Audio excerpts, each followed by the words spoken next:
पाकिस्तान के खैबर पख्तूनख्वा प्रांत में बसा एबटाबाद शहर पाकिस्तान का काफ़ी सिक्योर्ड शहर माना जाता है, क्योंकि यहाँ पाकिस्तानी मिलिट्री एकेडमी है और कई बड़े मिलिट्री ऑफिशियल्स के घर हैं। इस शहर के बाहरी इलाके में बना एक बड़ा कंपाउंड और उस कंपाउंड में बना किलेनुमा एक घर। एक रात अचानक इस घर से धमाकों और गोलियों की आवाज़ें आती है।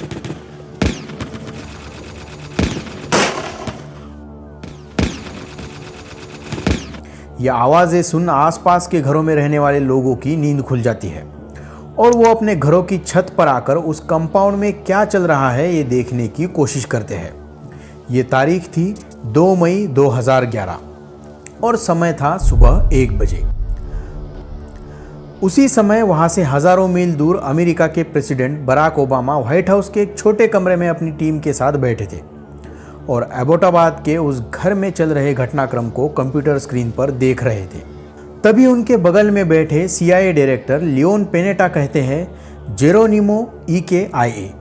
इसमें EKIA का मतलब था एनिमी किल्ड इन एक्शन और जेरोनिमो एक कोड नेम था जो दिया गया था ओसामा बिन लादेन को। Tonight, I can report to the American people and to the world that the United States has conducted an operation that killed Osama bin Laden, the leader of Al-Qaeda. दोस्तों, एबटाबाद में America द्वारा Osama bin Laden के assassination के लिए चलाया गया operation Neptune spear सिर्फ 40 मिनटों का था, लेकिन इस ऑपरेशन की 40 मिनटों की कहानी को लिखने के लिए अमेरिका को 10 साल लग गए। आखिर कैसे एक सऊदी सिविल इंजीनियर एक टेररिस्ट बन जाता है, कैसे अमेरिका पर इतिहास का सबसे बड़ा टेरर अटैक होता है और कैसे अमेरिका ओसामा बिन लादेन को ढूंढकर उसे मार देता है। आज की वीडियो में हम इसी कहानी को विस्तार से समझेंगे, तो वीडियो में अंत तक बने रहिए।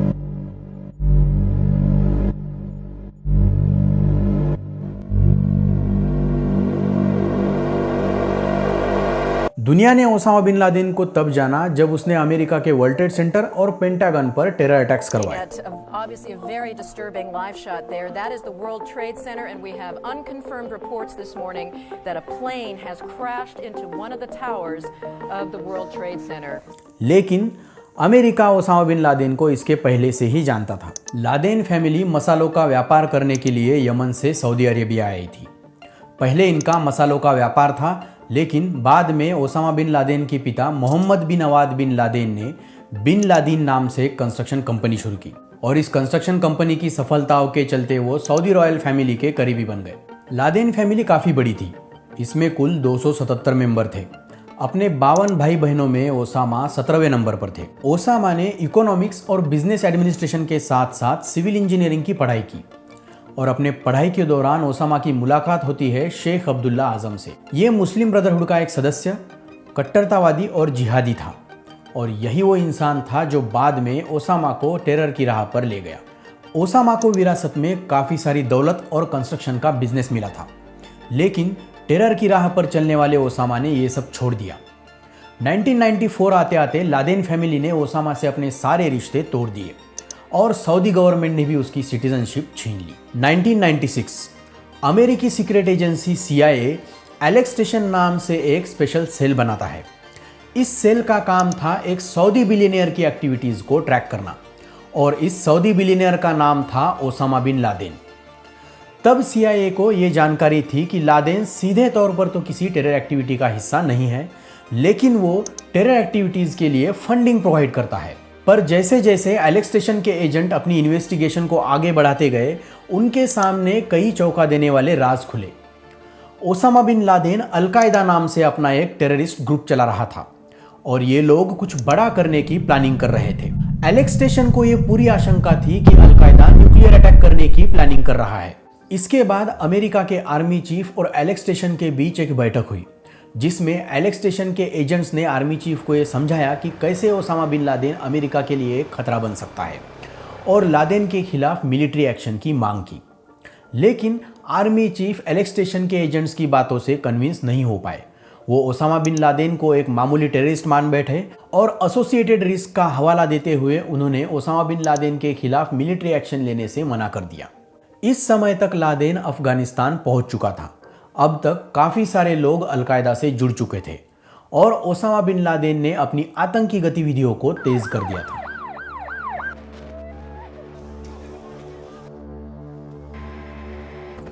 आर्मी चीफ के मना करने के बाद एलेक्स स्टेशन खुद लादेन के खिलाफ कार्रवाई की तैयारी करता है।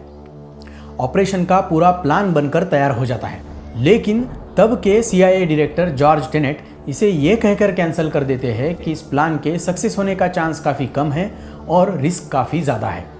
दोस्तों, ये वो समय था जब लादेन के पल पल की खबर CIA को थी। वो कहाँ जाता है, कहाँ रहता है, किससे मिलता है, ये सब CIA को पता था, लेकिन फिर भी उसके खिलाफ कोई भी एक्शन नहीं ली गई और आगे चलकर यही अमेरिका की सबसे बड़ी भूल साबित हुई। 7 अगस्त 1998 तांजानिया और केनिया में मौजूद अमेरिकी एम्बेसी के बाहर बम धमाके होते हैं, जिनमें 200 से ज़्यादा लोग मारे जाते हैं। इन हमलों के बाद अमेरिका ने अलकायदा के उन ठिकानों पर कार्रवाई की जहां पर ओसामा बिन लादेन के छुपे होने की आशंका थी, लेकिन ओसामा बिन लादेन इन हमलों से बचकर कंधार भाग जाता है। एलेक्स स्टेशन के एजेंट कंधार में भी लादेन को ढूंढ लेते हैं।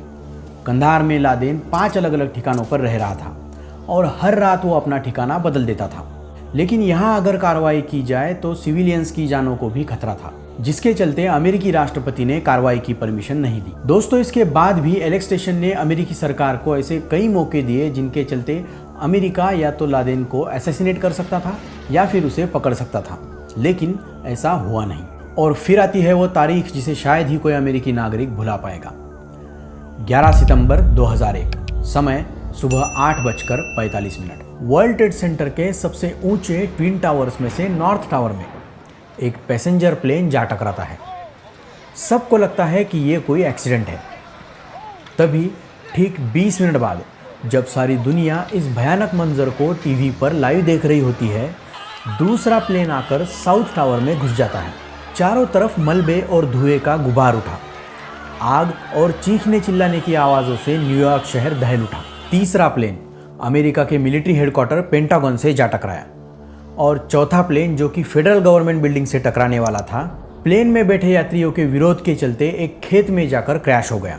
दोस्तों, इस हमले में लगभग 3000 लोग मारे गए और अमेरिका की धरती पर आज तक का ये सबसे बड़ा आतंकी हमला था। इस हादसे के समय एलेक्स स्टेशन के एजेंट अपनी हार को टीवी पर देख रहे थे। अब इस तस्वीर को ध्यान से देखिए। ये उसी समय की है जब अमेरिका पर 9/11 के हमले हो रहे थे। अमेरिकी प्रेसिडेंट जॉर्ज W. बुश एक स्कूल में छोटे बच्चों से कहानियां सुन रहे थे। तभी chief of staff Andy card आते हैं और बुश के कानों में कुछ बोलते हैं। कार्ड ने जो कहा वो सुनकर प्रेसिडेंट के चेहरे का रंग एकदम से उड़ गया। तब कार्ड ने बुश के कान में कहा था, second plane has hit the second tower, America is under attack. इसके बाद भी बुश ने कहानी के ख़त्म होने का इंतज़ार किया और कार्यक्रम के ख़त्म होने के बाद ही वे वहाँ से बाहर निकले। अब पिक्चर पूरी तरह बदल चुकी थी। एलेक्स स्टेशन CIA के ऑफिस में बना लीस्ट इम्पॉर्टेंट स्पेशल सेल, जो बनाया गया था अलकायदा और ओसामा बिन लादेन की एक्टिविटीज़ को ट्रैक करने के लिए। अचानक एक ही रात में पूरी दुनिया की सीक्रेट सर्विसेज के लिए सबसे इम्पॉर्टेंट सेल बन गया। अब अमेरिका हाथ धोकर ओसामा बिन लादेन के पीछे पड़ गया। CIA को ये इंटेलिजेंस मिली कि ओसामा बिन लादेन अफगानिस्तान में छुपा है। इसके बाद अमेरिका ने तालिबान से लादेन के प्रत्यार्पण की मांग की, लेकिन तालिबान ने ऐसा करने से मना कर दिया। अक्टूबर 2001 में ऑपरेशन एंड्यूरिंग फ्रीडम की शुरुआत हुई, जिसमें अमेरिकन आर्मी और अफगान सेना ने मिलकर तालिबान को अफगानिस्तान से बाहर कर दिया। दोस्तों, अमेरिका का मैसेज काफ़ी साफ था, जो भी लादेन की मदद करेगा वो अमेरिका का दुश्मन बन जाएगा। तालिबान ने लादेन की मदद की और इसका नतीजा भुगता। इसी ऑपरेशन के दौरान अमेरिकन इंटेलिजेंस एजेंसीज को एक खबर मिली कि लादेन पाकिस्तानी सीमा से लगकर तोरा बोरा की पहाड़ियों में कहीं छुपा है। अमेरिकन मिलिट्री तुरंत हरकत में आ गई। तोरा बोरा की पहाड़ियों में जंग छिड़ गई। ऐसा लगने लगा कि अब लादेन के कुछ ही दिन बचे हैं। इस दौरान कई बार लादेन के मारे जाने की भी खबर आई, लेकिन लादेन वहां से भाग चुका था। यहाँ अमेरिका से एक बड़ी चूक हुई। अमेरिका ने खुद फ्रंट संभालने के बजाय अफगान सेना को लादेन को पकड़ने का जिम्मा सौंपा। अफगान सेना में कई सैनिक ऐसे थे जो लादेन के समर्थक थे और इन्होंने लड़ने से मना कर दिया। इस मौके का फायदा उठाकर लादेन वहां से पाकिस्तान भाग गया। अब लादेन के पाकिस्तान में होने की खबर तो अमेरिका को थी, लेकिन उसके छुपने का ठिकाना कहाँ है ये कोई नहीं जानता था। लादेन अब काफ़ी सतर्क हो चुका था। वो सारी चीज़ें जो पीछे प्रूफ छोड़ती है, जैसे कि मोबाइल और इंटरनेट का इस्तेमाल, उसने छोड़ दिया था। पूरी दुनिया में अमेरिका के जासूस फैले थे, लेकिन किसी के भी पास कोई लीड नहीं थी। अब तक कई महीने गुजर चुके थे। अलकायदा के कई आतंकी या तो पकड़े जा चुके थे या फिर पकड़े जा रहे थे। इन्हीं के इंटरोगेशन में कई सारे खुलासे हुए। इन्हीं से यह पता चला कि लादेन मैसेज भेजने के लिए कुरियर्स का इस्तेमाल करता है, यानी कि मैसेंजर्स का। इन मैसेंजर्स ने लादेन से कब मिलना है ये सिर्फ लादेन को पता होता। लादेन के बुलाए बगैर किसी भी मैसेंजर को लादेन से मिलने की परमिशन नहीं थी। हर काम के लिए अलग मैसेंजर का इस्तेमाल किया जाता। कई बार किसी मैसेंजर को महीनों तक लादेन की ओर से कोई बुलावा नहीं आता और किसी को कभी आता ही नहीं। लादेन सेफ्टी के लिए कुरियर्स को रिप्लेस कर देता और कुरियर को रिप्लेस किया जा चुका है ये जानकारी भी सिर्फ लादेन के पास होती। खुद कुरियर को भी ये पता नहीं होता कि उसे रिप्लेस किया जा चुका है। ऐसे ही एक इंटरोगेशन में एक कुरियर का नाम सामने आता है। ये नाम था अबू अहमद अल कुवैती और साथ ही ऐसे ठिकानों की जानकारी मिलती है जहां ये कुरियर मिल सकता है। उसी समय से अबू अहमद की तलाश शुरू हो जाती है। ये वो नाम था जो कई लोगों के इंटरोगेशन में सामने आया था, लेकिन 2 साल तक कई देशों में छानबीन करने के बाद भी एजेंसीज को इसका एक भी सुराग नहीं मिलता और बीच में ये खबर भी आती है कि ये मर चुका है। लेकिन फिर एक प्रीवियस डॉक्यूमेंट जिस पर किसी का ध्यान ही नहीं गया था, उससे ये पता चलता है कि इस कुरियर का असली नाम है इब्राहिम सईद अहमद और इसे सब अबू अहमद अल कुवैती के नाम से जानते हैं। जो मारा गया था वो इसका भाई था और दोनों भाइयों की शक्लें एक दूसरे से मिलती थी। कुवैती की फैमिली कुवैत में रहती थी। जल्द ही एजेंसीज ने उस फैमिली का फ़ोन नंबर ढूंढ लिया और अब ये फ़ोन नंबर एजेंसीज के रडार पर आ चुका था। इब्राहिम सईद, जो कि अबू अहमद अल कुवैती के नाम से पाकिस्तान में रह रहा था, कुवैत के अपने घर के फ़ोन पर कॉल करता है और एजेंसीज को मिल जाता है। लेकिन एजेंसीज ने इसे पकड़ा नहीं, क्योंकि ये ओसामा बिन लादेन का कुरियर था और ये पॉसिबल था कि ये कभी ना कभी तो लादेन से मिलने ज़रूर जाएगा। अब लादेन का ये कुरियर जहाँ भी जाता है, एजेंसीज इसका पीछा करती है। बीच में कई महीने गुजर जाते हैं, लेकिन ये कुरियर एक बार भी लादेन से मिलने नहीं जाता। एजेंसीज को अब ये लगने लगा कि शायद उसे ये पता चल गया है कि एजेंसीज उसके पीछे हैं, या फिर लादेन ने इस कुरियर को भी ड्रॉप कर दिया है। फिर एक दिन ये शख्स अपने ठिकाने से गाड़ी लेकर बाहर निकलता है। इस्लामाबाद से 2 घंटों की ड्राइव कर ये एबटाबाद पहुंचता है। एबटाबाद में पहले तो ये काफ़ी अलग अलग जगहों पर घूमता है और सबसे आखिर में शहर के बाहर बने एक बड़े से कंपाउंड में चला जाता है। एबटाबाद में ज़्यादातर पाकिस्तानी मिलिट्री के लोग रहते हैं और यहाँ एक मिलिट्री ट्रेनिंग कैंप भी है। पाकिस्तानी मिलिट्री के कई रिटायर्ड ऑफिशियल्स के घर यहाँ हैं, लेकिन ये कंपाउंड और उसमें बना 3 मंजिला घर शहर के बाकी घरों से काफ़ी ज़्यादा अलग था। दोस्तों, इसके बाद एक लंबा इन्वेस्टिगेशन चला। 24 घंटे CIA की नज़र उस घर पर थी। कई दिनों के बाद भी CIA को एक भी ऐसा कंफर्मेशन नहीं मिला जिससे कंफर्म किया जा सके कि लादेन उस घर में है। लेकिन CIA को पूरा यकीन था कि लादेन उसी घर में है और इसकी कई वजहें थी। नंबर 1, इस कंपाउंड का एरिया काफ़ी बड़ा था। कंपाउंड की दीवारें 16 फीट ऊंची और 7 फीट चौड़ी थी, ताकि घर में क्या चल रहा है ये बाहर से किसी को ना दिखे और अगर घर पर कोई बड़ा हमला होता है तो घर में मौजूद सारे लोग सुरक्षित रहे। नंबर 2, उस समय उस घर को बनाने की लागत 1 करोड़ रुपए से भी ज़्यादा थी और उस घर का जो मालिक था उसकी माली हालत इतनी नहीं थी कि वो इतना बड़ा घर बना सके। उस घर में घर का मालिक, उसकी फैमिली और उस कुरियर के अलावा कुछ और लोग भी रहते थे। दिलचस्प बात यह थी कि घर का मालिक गेस्ट हाउस में रहता था और बाकी लोग मेन बिल्डिंग में, और जो भी लोग उस मेन बिल्डिंग में रह रहे थे वो कभी भी घर से बाहर नहीं निकलते और जब भी बाहर निकलते वो बाहर के लोगों को ना दिखे ये कोशिश करते। नंबर 3, इतने बड़े घर में फ़ोन, मोबाइल या इंटरनेट कुछ भी नहीं था। खाने के लिए फल और सब्जियां भी कंपाउंड के अंदर ही उगाई जाती। जानवर भी पाले गए थे। बाकी सब लोग अपना कचरा घर के बाहर फेंकते थे, लेकिन मेन बिल्डिंग से कागज़ का एक टुकड़ा भी बाहर नहीं निकलता। सब कुछ कंपाउंड में ही जलाया जाता। मेन बिल्डिंग का ड्रेनेज तक अलग बनाया गया था। नंबर 4, कंपाउंड में लादेन ही है ये कंफर्म करने के लिए एजेंसीज ने एक डॉक्टर को वैक्सीनेशन के बहाने उस घर में भेजा ताकि लादेन के किसी बच्चे का डीएनए सैंपल मिल सके। लेकिन मेन बिल्डिंग में से किसी भी बच्चे को वैक्सीनेशन के लिए बाहर नहीं भेजा गया, जबकि मेन बिल्डिंग में बच्चे भी मौजूद थे। नंबर 5, रोज मेन बिल्डिंग की छत पर एक शख्स टहलने आता था और उसे बाहर से कोई ना देख पाए इसलिए छत की दीवारें ऊंची बनाई गई थी। इतना ही नहीं, कोई सैटेलाइट या ड्रोन से ना देख ले इसलिए उस जगह को ऊपर से पेड़ों से कवर किया गया था। लेकिन सैटेलाइट इमेजेस से जितना भी विजुअल मिल रहा था उससे ये कंफर्म हो गया था कि टहलने वाले व्यक्ति की हाइट लादेन जितनी ही है। दोस्तों, इस बार भी CIA और व्हाइट हाउस के बीच कई सारी बैठकें हुई और फाइनली CIA प्रेसिडेंट ओबामा को अहमदाबाद में एक्शन के लिए कन्विंस कर पाई। अब ऑपरेशन के लिए परमिशन तो मिल गई, लेकिन ये मिशन होगा कैसे, इस पर बहस शुरू हो गई, क्योंकि पाकिस्तान अमेरिका का एक इम्पॉर्टेंट अलाई था और अफगानिस्तान वॉर में पाकिस्तान ने अमेरिका की काफ़ी मदद की थी। इसलिए सीधे तौर पर पाकिस्तान की ज़मीन पर कोई मिलिट्री स्ट्राइक करना अमेरिका के लिए काफ़ी मुश्किल था और पाकिस्तान को इस ऑपरेशन की खबर देना भी काफ़ी रिस्की था, क्योंकि इससे लादेन तक ये खबर पहुंचने का खतरा था और इसीलिए पाकिस्तान को इस ऑपरेशन से बाहर रखा गया।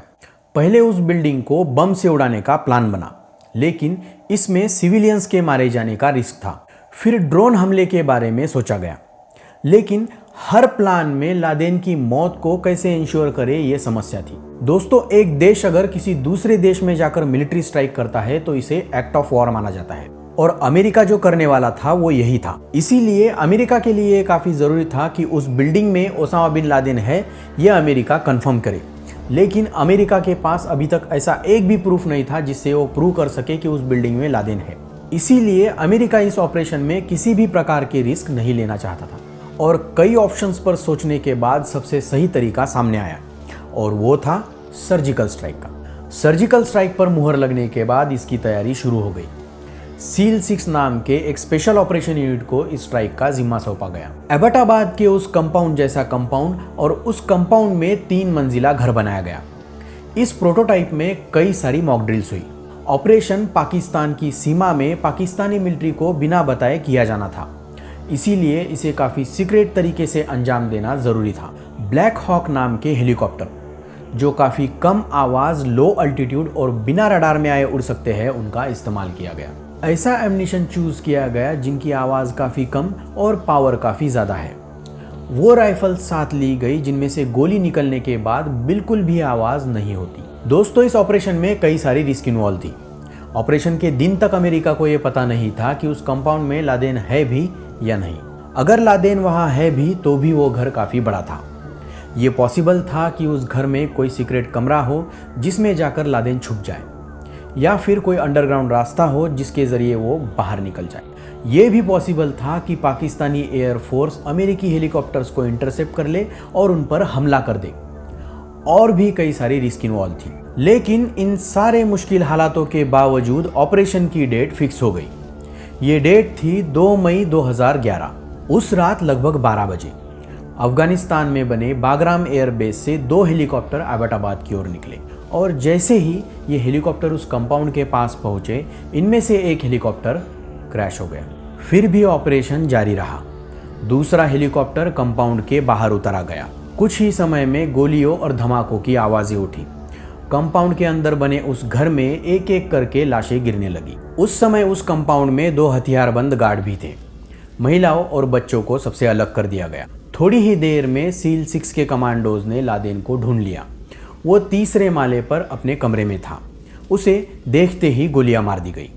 बाद में बिन लादेन की लाश और जितने भी पेपर्स, सीडीज और कंप्यूटर ड्राइव्स वहां पर थे, ये सब लेकर ये कमांडोज वहां से बाहर निकले और जो हेलीकॉप्टर क्रैश हुआ था उसे भी बम लगाकर उड़ा दिया गया ताकि पाकिस्तानी मिलिट्री उसकी टेक्नोलॉजी को कॉपी ना कर सके। ये पूरा ऑपरेशन 40 मिनटों तक चला और ब्लैक हॉक हेलीकॉप्टर लादेन की लाश, SEAL 6 के कमांडोज और इकट्ठा किए हुए सबूतों को लेकर वहां से निकल गया।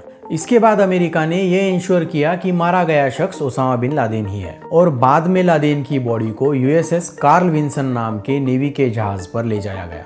इसके पहले अमेरिका ने पाकिस्तान, सऊदी अरेबिया और अफगानिस्तान को लादेन की बॉडी को अपने देश में दफनाने के बारे में पूछा, लेकिन हर देश ने लादेन की बॉडी को अपने देश में दफनाने से इनकार कर दिया। और करे भी क्यों ना, लादेन पूरी दुनिया के लिए एक टेररिस्ट जरूर था, लेकिन अलकायदा के जिहादियों के लिए वो एक मसीहा था। दुनिया में जिस भी जगह लादेन की कब्र बनती, वो जगह जिहादियों के लिए एक प्रेरणा स्रोत बन जाती। इसीलिए लादेन की लाश को 165 किलो लोहे की जंजीरों से बांधकर उसे समुद्र की गहराइयों में बहा दिया गया। और ये जगह कहाँ है, ये आज भी किसी को पता नहीं। तो बस इन्फॉर्मेशन काम की लगी हो तो वीडियो को लाइक और चैनल को सब्सक्राइब कीजिए।